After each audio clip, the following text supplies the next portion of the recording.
On a pris la mauvaise habitude de ne pas chercher à comprendre ce que disait Nostradamus, ou comment il était arrivé à ce qu'il disait.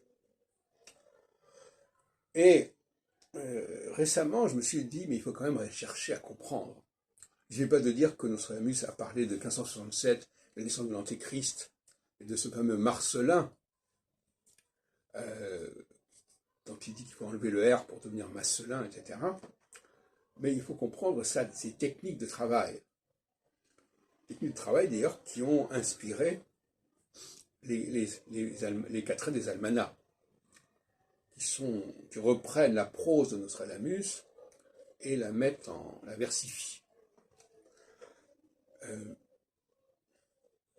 Eh bien, j'en suis encore au début de ma recherche, notamment dans cette fameuse épître au pape Pie IV, mais aussi à les almanachs qui tournent autour des années 1560.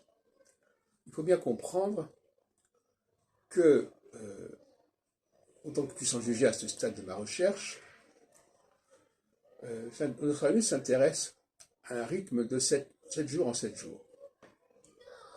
Il étudie la nouvelle lune, le premier quadrat, la pleine lune, le dernier quadrat, etc. Donc il fait un travail, il dresse un thème natal tous les 7 jours. Et donc dans le thème natal, évidemment, il y a les maisons. Il est constamment en train de parler des maisons. Telle planète dans telle maison.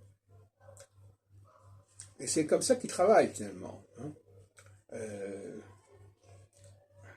Il parle des configurations astrales au moment de ce thème qui a lieu tous les 7 jours, qui dresse tous les 7 jours, qui demande un travail considérable, puisque ça veut dire que pour une année, il faut faire 48 thèmes, en gros. Et il les fait, et il les interprète. Alors, voilà où j'en suis, mais c'est une astrologie thématique, au sens littéral du terme, fondée sur l'érection du thème, et pas du tout fondée pas spécialement fondée sur les conjonctions en tant que telles, mais dans leur place, dans le thème de la Lune, dans le thème lunaire,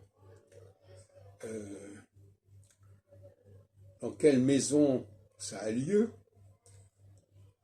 Et donc c'est une astrologie un petit peu artisanale, je pourrais dire.